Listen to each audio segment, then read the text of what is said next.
Olá pessoal, mais um vídeo aqui da série de eletrônica analógica. É, Então, meu nome é Bruno Vitorino, né? Sou professor aqui de eletrônica. Nesse vídeo aqui a gente vai estudar um pouco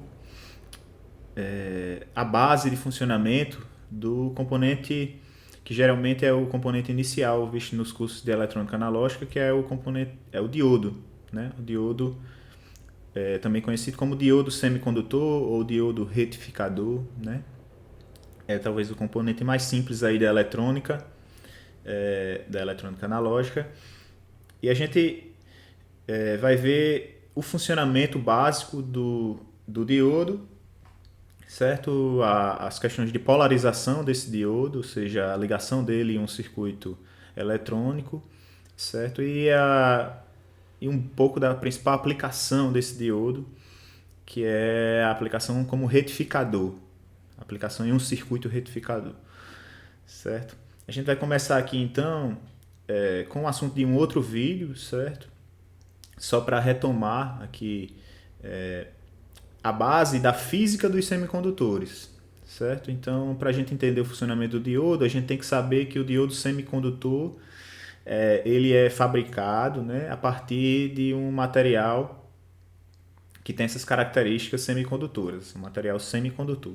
Né? Os exemplos mais básicos, os exemplos mais utilizados, né, historicamente aí foram silício, os elementos silício e germânio. Certo? Hoje em dia o silício é muito mais utilizado, é um elemento que é abundante na natureza. Certo? Então ele está aqui na tabela periódica na família 4A. Certo? Então, como isso é um assunto de outro vídeo, essa parte inicial eu vou passar de uma forma mais rápida, certo? Então, a gente sabe aqui que o silício e o germânio eles estão na família 4A, certo? Ou seja, eles têm seus átomos têm na camada de valência, né, na camada de valência 4 elétrons, certo? Na camada de valência. E eles são encontrados aí em formas de cristais, certo? Esses cristais estão representados aqui em forma 2D, mas geralmente esses cristais são 3D. Né? Imagine aí um cubo, né? Em 3D, onde os átomos eles se ligam a quatro átomos vizinhos através de ligações covalentes, certo? Seus elétrons na camada de valência se ligam cada um elétron a um outro elétron de um átomo vizinho, formando uma ligação covalente. E essa estrutura forma um cristal, certo? Cristal de silício. Eu vou falar silício aqui porque é o componente, né, o elemento mais utilizado. Né? Então essas ligações covalentes elas são, né, formam um cristal e a temperatura 0 Kelvin, né, a temperatura zero absoluto, essas ligações estão todas bonitinhas em seus lugares, certo? Mas qualquer temperatura acima de 0 Kelvin, que é o mundo real, né, já quebra essas ligações, algumas ligações dessas, certo? Poucas em relação ao total do cristal, algumas são quebradas por vibração, né, térmica ali, e essa quebra dessas ligações dá origem a elétrons livres, né, e deixam um átomo de silício ali com uma das suas ligações quebradas ali e um espaço vazio, digamos assim, né, um íon positivo, que a gente chama de lacuna, certo? Então, elétrons livres e lacunas são comuns em cristais de silício. A gente está falando aqui do silício puro, certo? E esses elétrons livres, eles, né, possibilitam aí já a condução de eletricidade. Se tiver muitos elétrons livres em um cristal, esse cristal já aumenta um pouco sua condutividade, certo? A gente não está ligando ainda essa coisa na eletricidade. Então, a gente chama esse cristal de cristal intrínseco. Daí, esses elétrons livres, eles podem se recombinar em outro espaço vazio, em outra lacuna, certo? Então ele pode refazer a sua ligação covalente em um outro espaço, certo? A gente chama esse fato aí de recombinação. Essa, né?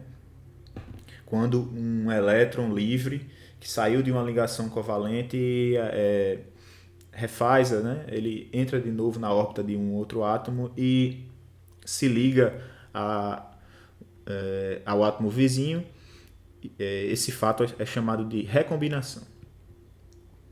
Daí a gente tem, né, entre esses elétrons livres, considerando esses elétrons livres e essas lacunas, a gente tem duas formas de movimentar cargas, difusão e deriva. Né? A difusão é uma forma decorrente uma forma de movimentação de cargas decorrente da diferença de concentração entre duas regiões do silício.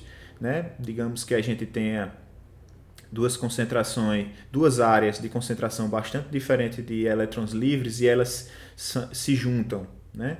Se a gente juntar essas duas áreas, os elétrons eles tendem a sair da área de maior concentração para a de menor concentração, certo? É uma coisa que eu esqueci de falar aqui nesse movimento dos elétrons livres. Esse movimento é aleatório, ok? Então não existe um movimento ordenado de elétrons em uma direção, em um sentido, certo? É um movimento aleatório de elétrons. Essa recombinação pode surgir em um lugar e depois pode vir um outro elétron em um outro sentido, se recombinando nessa lacuna aqui e assim por diante. Aqui a gente já está falando de movimentação de cargas de uma forma direcional, certo?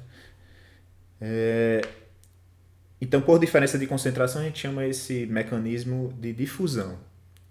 E um outro mecanismo de movimentação ordenada de cargas é a deriva, que aí é decorrente de uma aplicação de um campo elétrico, certo? Externo ao semicondutor.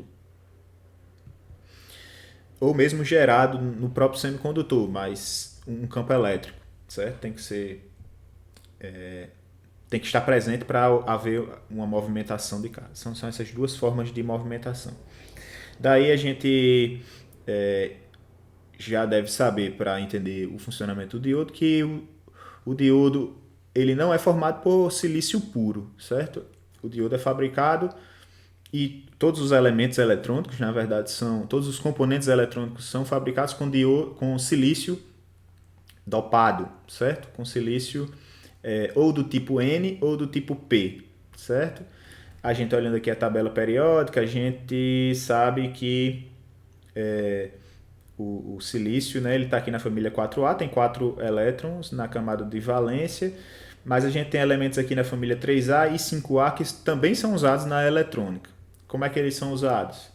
Para gerar silício do tipo N, né, a gente utiliza impurezas, certo? A gente dopa o silício com impurezas doadoras de elétrons, ou seja, a gente usa elementos da família 5A, né? Um exemplo arsênio, outro exemplo fósforo, né? Esses elementos eles são utilizados para dopar o silício, certo? Ou seja, a gente coloca alguns átomos de arsênio, por exemplo, num silício puro, né?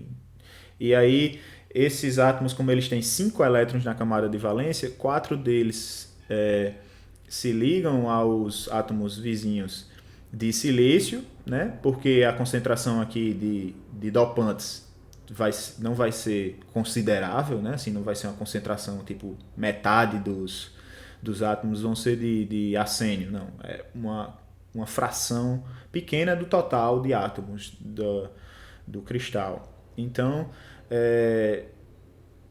a probabilidade aqui é que os 4 elementos vizinhos sejam silício, né? Então, os 4 átomos de silício vizinho vão fazer as ligações covalentes e vai sobrar um elétron livre, certo? Esse elétron vai ficar livre e a gente vai aumentar aí a condutividade desse cristal, certo? Então, o silício que tem mais elétrons livres do que lacunas é chamado de silício do tipo N, certo? Então, vai ter muito mais elétrons livres. Claro, ainda vai existir aquelas ligações quebradas pela temperatura, né? E essas ligações vão dar origem a lacunas e elétrons livres, certo?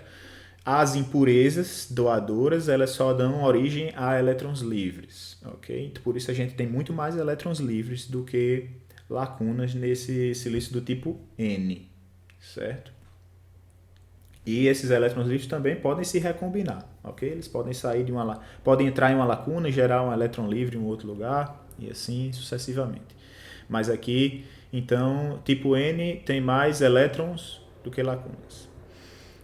E no silício do tipo P é o contrário, né? A gente dopa esse silício com impurezas aceitadoras de elétron, ou seja, as impurezas elas são da família 3A, né, como o boro, por exemplo, lá na tabela periódica a gente viu, e eles têm apenas 3 átomos, 3 elétrons na camada de valência, em seus átomos.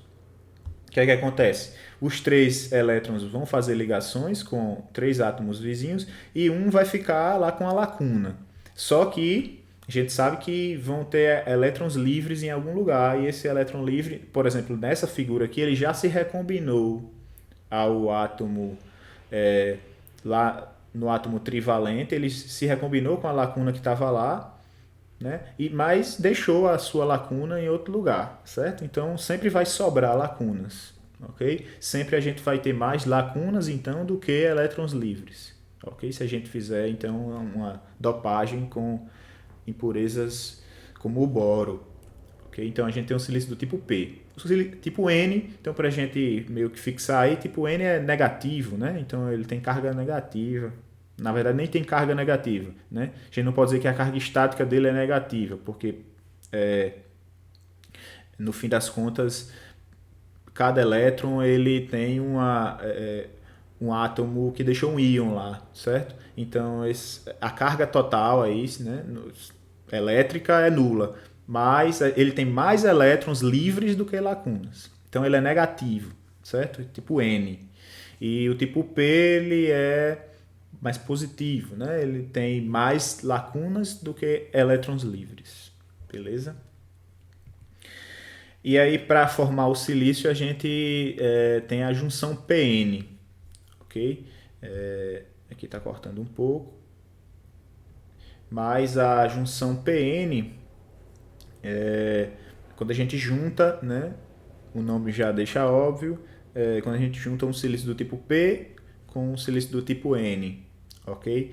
E daí, quando a gente junta essas duas partes de silício, tem um movimento de cargas, porque a gente já viu os mecanismos de deriva e difusão, né? Aqui eu vou resumir, porque vai ter um vídeo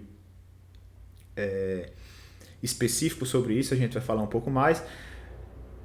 Mas aí está o passo a passo do que acontece quando a gente junta essas regiões, né? Primeiro uma corrente de difusão, porque vai ter uma região que vai ter mais elétrons do que lacunas e outra o contrário, ou seja, os elétrons livres eles tendem a migrar da região de maior concentração para de menor. A mesma coisa vai acontecer com as lacunas, certo?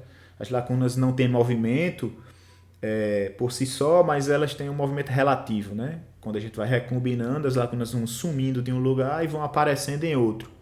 Então a tendência é que haja aí um encontro, né, do fluxo de elétrons com o fluxo de lacunas, certo? E vai havendo recombinação na região central. Quando há a recombinação, então a gente vai ficar só com as cargas fixas dos íons, certo? Que sobraram lá, né, depois dessas recombinações, na região central. Isso vai dar origem a um campo elétrico, certo? E esse campo elétrico, ele gera uma corrente de difusão, aliás, uma corrente de deriva, né? Que é que surge a partir do campo elétrico, uma corrente de deriva contrária à corrente de difusão inicial. Aí isso vai entrar em equilíbrio e a gente vai ter uma região central que tem uma barreira de potência, vai formar uma barreira de potencial. Barreira de potencial que geralmente a gente convenciona que é de 0,7 volts para o silício, certo? E uma tensão um pouco menor para o germânio, mas a gente vai tratar só do silício. Ok? Então existe uma barreira de potencial. Esse diodo ainda não está ligado no circuito, mas tem uma barreira de potencial lá para ser quebrada, certo? A gente vai ver agora como essa barreira pode ser quebrada ou não, certo? Agora começa de fato o objetivo desse vídeo, que é explicar. Aqui tem umas questões de revisão, né? Vocês podem responder a partir do que foi falado anteriormente. E aí a gente começa a estudar o diodo de fato. O que é o diodo? É exatamente uma junção PN, né? O diodo fisicamente, né, internamente, é formado por uma junção PN, que é essa junção que a gente acabou de ver, de um silício do tipo P com um silício do tipo N. O silício que tem mais lacunas com o silício que tem mais elétrons livres, certo? Quando a gente compra um diodo, ele vem nesse formato aí, ele tem... Né, os dois terminais dele são chamados de anodo e cátodo, né, ou ânodo e cátodo, como vocês queiram, é indiferente. Anodo e cátodo, então eles são identificados. O diodo ele vem assim geralmente no encapsulamento preto, a maioria deles, certo? E ele tem uma faixinha, ok? Essa faixinha representa o cátodo. E essa faixinha geralmente ela está desenhada numa das pontas, né, do diodo. Então, né, essa ponta onde está a faixinha é o cátodo e a outra ponta é o anodo, certo? O símbolo do diodo então é esse triângulozinho com uma reta, né? Uma semi-reta ali. Então, o anodo é a base aqui do triângulo, né? A parte esquerda aqui, e o cátodo é onde está né? A direção da seta vai para o cátodo, do anodo para o cátodo. Por que esse símbolo?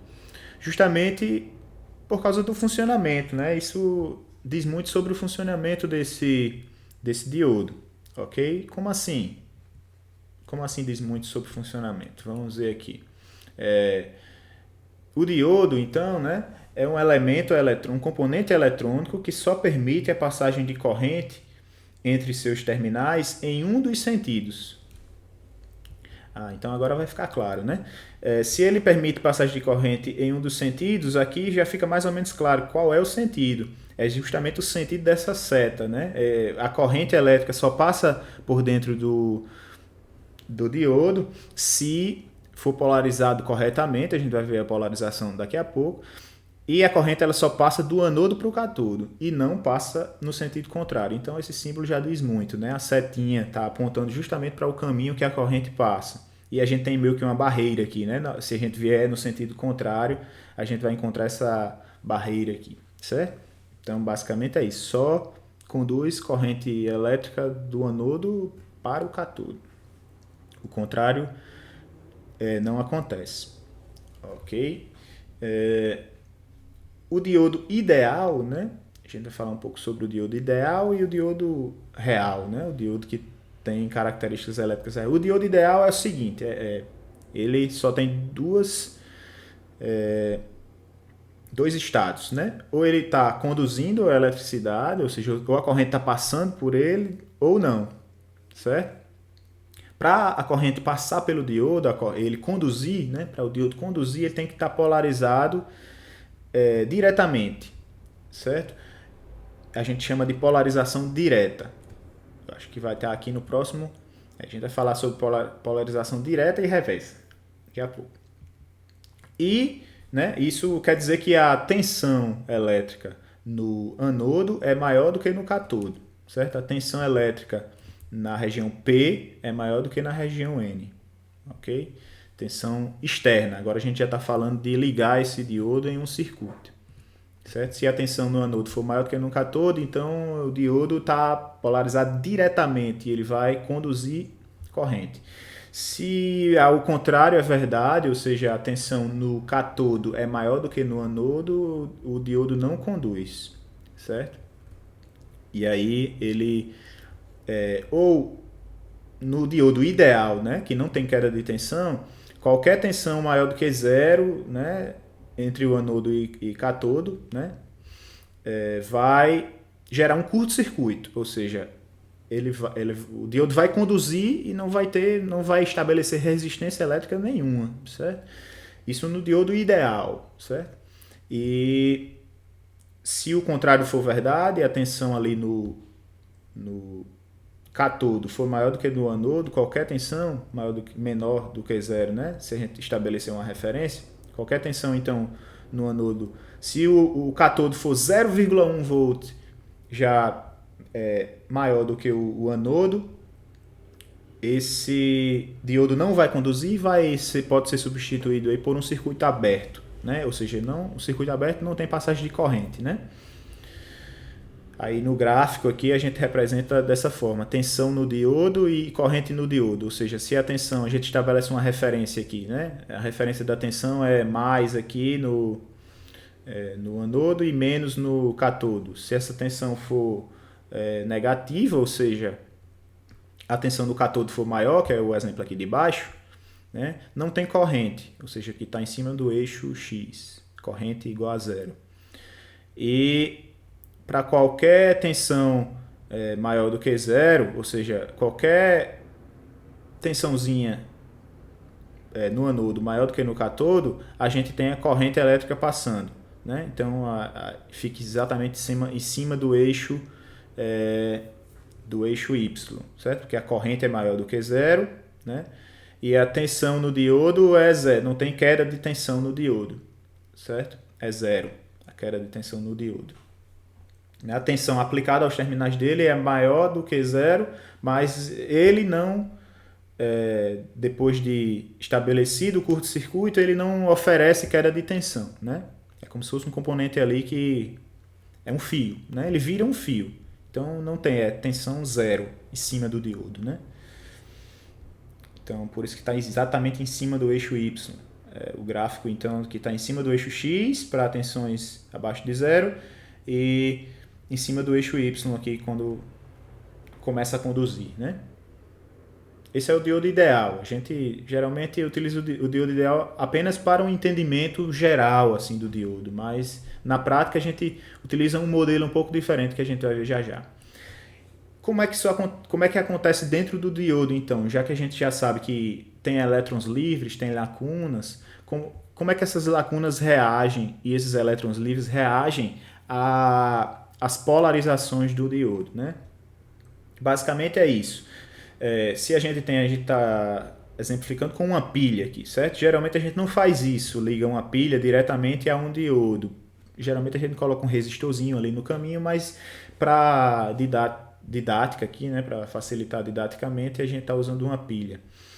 Então, se a gente ligar essa pilha aqui com o terminal negativo no silício do tipo P e o terminal positivo no silício do tipo N, o que é que vai acontecer? A gente sabe que aqui no silício do tipo P tem lacunas em excesso e no N tem elétrons em excesso. Os terminais da pilha ou da bateria aqui, eles vão acabar fazendo o seguinte.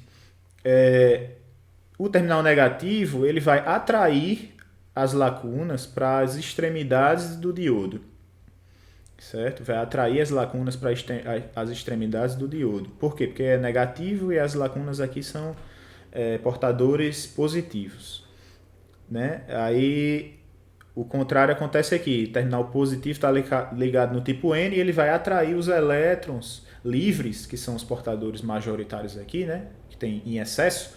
Esses elétrons livres vão para a borda do diodo. Até que isso entra no equilíbrio também, né? Eles vão para a borda, mas não conseguem, não há um fluxo de elétrons, certo? Há um movimento inicial dos elétrons e das lacunas e a barreira central, né? Aquela barreira de potencial central, ela acaba crescendo ao invés de diminuir e gerar um fluxo de elétrons constante. Cresce ali e para, e depois entra em equilíbrio. Porque ele não vai atrair, né? Esses elétrons não vão ser atraídos, eles não vão para a bateria lá e vão ficar dentro da bateria. Eles vão só para as bordas ali do diodo e entram em equilíbrio, porque eles não conseguem passar dali. E pronto, acaba ali o movimento de cargas e não tem uma corrente estabelecida, ok? Não tem um fluxo em um sentido, certo? Um fluxo contínuo ali de cargas, né? Então essa é a polarização reversa, né? A gente simplesmente ignora esse movimentozinho que tem inicialmente, porque se a gente ligar de fato o diodo reversamente polarizado em um circuito, ele não vai conduzir eletricidade, certo? A corrente vai ser zero e ele vai equivaler a um circuito aberto. Aí, o que é que acontece então quando a gente vira a pilha? Se o positivo agora está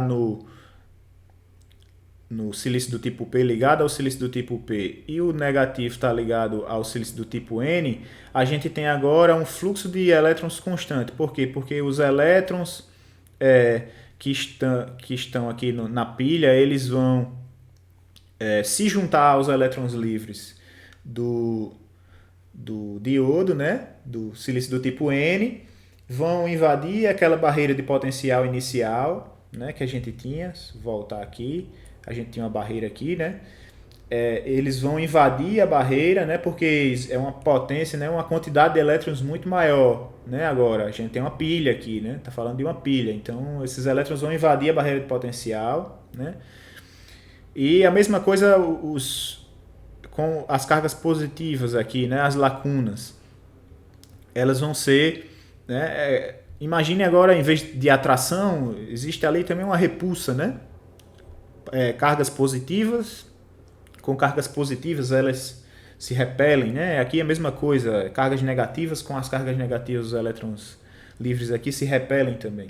Então, esse movimento aí faz com que quebre-se aquela barreira de potencial que tinha aqui inicialmente e os elétrons fluam, né, pelo diodo. Agora a gente tem aí uma condução de eletricidade que é constante aqui agora, né? Ela vai ficar, enquanto estiver ligado o circuito, vai estar passando corrente elétrica, certo? Ou seja, os elétrons vão estar nesse sentido, nessa figura, os elétrons estão aqui no sentido anti-horário, né? E as lacunas, por sua vez, no sentido horário, né? Se movimentando no sentido horário. Mas a gente trata só dos movimentos dos elétrons, geralmente, certo? Vamos nos ater aos movimentos dos elétrons. Então tem um movimento constante de elétrons no sentido aqui anti-horário. Ok? A gente sabe também que de circuitos elétricos, né? Para estudar eletrônica, a gente precisa entender os circuitos elétricos. Em circuitos elétricos, a gente tem a corrente real e a corrente convencional. A corrente real de elétrons aqui está no sentido anti-horário, ou seja, se a gente convencionalmente, então a gente estabelece que a corrente convencional está no sentido horário, certo? No sentido aqui das cargas positivas. Então, se a gente for fazer um circuito, né? A gente diz que a corrente, por exemplo, aqui nesse circuito, o diodo estaria aqui, né? Nesse lugar. Esse diodo, então, conduz a corrente quando ele está polarizado diretamente, que é esse caso aqui, e a setinha desse circuito está justamente do anodo para o cátodo, ou seja, nesse sentido aí, né? O sentido contrário do sentido real dos elétrons. Beleza? Mas o que importa aqui é que se a gente tem, então, a tensão maior no cátodo do que no anodo, não conduz, né? Cria-se uma barreira, a barreira, na verdade, aumenta né? E não há um fluxo contínuo ali. E se a gente coloca então uma tensão maior no anodo do que no cátodo, o fluxo de elétrons é possível, né? E permanece lá ativo enquanto o circuito estiver fechadinho. Ok. Uma aplicação simples então do diodo semicondutor é como retificador. O que é um retificador? O retificador transforma uma corrente e tensão alternada em uma corrente e tensão contínua, ou seja, a corrente alternada ela alterna entre partes positivas e negativas, né? Ela tem semiciclo positivo e semiciclo negativo em relação à referência, né? O diodo o que é que faz? A gente já sabe que ele só conduz a eletricidade se tiver polarizado diretamente. Né? Nessa primeira figura aqui, a gente tem o quê? Tem o primeiro semiciclo, que é essa região aqui, semiciclo positivo. Tem um diodo ideal, né? Um diodo ideal. Esse diodo ideal no semiciclo positivo ele está polarizado diretamente. Por quê? Porque se essa tensão dessa fonte é positiva, significa que aqui tem uma tensão positiva e aqui no outro terminal do diodo, no cátodo, tem uma tensão negativa. Ou seja, o diodo vira um curto-circuito. A tensão em cima do diodo é zero, né? A queda de tensão no diodo é zero, ele pode ser substituído por um fio. E o que é que acontece? A tensão na carga nesse resistor aqui vai ser exatamente igual à tensão da fonte. Não é isso mesmo? Se a gente tem uma fonte aqui, tem um outro elemento que não produz nenhuma queda de tensão e tem a carga aqui, a carga está ligada exatamente em paralelo com a fonte, ou seja, a tensão de saída desse circuito, que é a tensão na carga, é exatamente a tensão de entrada, VI. Então, é o que está acontecendo aqui, ó. VO, que é a saída, né, assume exatamente o mesmo formato da tensão de entrada, porque o diodo está polarizado diretamente. Aí nessa figura de baixo é justamente o caso desse semiciclo negativo. Essa fonte agora, que é uma fonte de corrente alternada, apesar desse símbolo não estar muito parecido com uma fonte alternada, né? Mas é uma fonte de corrente alternada e ela agora está negativa, ou seja, a tensão em cima do diodo, né, de polarização do diodo, ela é negativa, ou seja, ela é maior no catodo do que no anodo, né? Porque agora é como se o negativo da fonte estivesse aqui em cima e o positivo da fonte estivesse aqui embaixo, certo? Então o diodo a gente já sabe que ele não conduz eletricidade nesse estado, e como ele não conduz, a gente substitui ele por um circuito aberto, certo? Se é um circuito aberto, então não tem corrente, ok? Se não tem corrente elétrica nesse circuito, o que é que acontece? A tensão na carga é igual a zero. Por quê? Porque se não tem corrente, a gente usa a lei de Ohm, V igual a R vezes I, só que o I é igual a zero. Então, mesmo que a resistência seja qualquer valor que seja esse R, quando a gente multiplica o R por zero, a gente tem uma tensão igual a zero. E aí a gente não precisa nem ver isso, né? Verificar isso, é só ver que o circuito está aberto. Então, se o circuito está aberto, a tensão da fonte fica lá na fonte, né? Ela não se divide entre os componentes aqui, porque não tem corrente nenhuma. Então, tensão é igual a zero, né? Na carga, né? Então, a tensão na carga é igual a zero durante todo o semiciclo negativo, né? A gente chama esse retificador aqui de retificador de meia onda, porque ele só aproveita metade dos semiciclos, certo? A gente também tem um retificador de onda completa, né? Que a gente vai ver posteriormente em um outro vídeo, certo? Então esse retificador de meia onda é a principal aplicação, na verdade, dos retificadores de meia onda e onda completa são as principais aplicações do diodo retificador. Por isso que o diodo também é chamado de diodo retificador, certo? Existem outras diversas aplicações, sim, mas a principal é essa, certo? É a etapa inicial de uma fonte de alimentação, certo? A gente tem também algumas outras informações aqui que posteriormente eu vou comentar em outros vídeos, certo? Mas só adiantando um pouco, a gente usou até agora aqui o conceito de diodo ideal, né? Nesse gráfico aqui e nessa explicação aqui inicial, o diodo era um diodo ideal, que não tem queda de tensão. Na prática, o diodo real mesmo tem uma barreira de potencial a ser quebrada, a gente viu, né? Então, o diodo real ele tem uma barreirazinha, que tem uma diferença de potencial que eu falei que era 0,7 volts. Né? Então, esses 0,7 volts eles precisam ser quebrados, né? A gente precisa ultrapassar os 0,7 volts para fazer o diodo conduzir de fato. Então, essa historinha que eu contei aqui, de qualquer tensão positiva faz o diodo conduzir, é uma idealização, né? Na prática, existe o 0,7 volts, é uma tensão baixa, mas existe, né? Então, a gente tem que estudar um pouco do modelo com essa queda de tensão de 0,7 volts, modelar o diodo de uma forma mais próxima à realidade. Às vezes a gente precisa fazer isso, né, em alguns circuitos, ok? Mas é muito simples. Em vez de um curto-circuito, o diodo, né, ele produz uma quedazinha de tensão de 0,7 volts, ok? No lugar de não ter queda de tensão nenhuma aqui, né, nos terminais do diodo, vai ter uma queda de tensão quando ele estiver polarizado diretamente, né, vai ter uma queda de tensão de 0,7 volts. E quando ele estiver polarizado reversamente, aí não muda nada, né, porque ele não conduz eletricidade, ok? Então depois a gente continua essas informações sobre diodos, né, com essas informações sobre modelos e com alguns outros retificadores nos próximos vídeos. Valeu, obrigado pela atenção e até um próximo vídeo.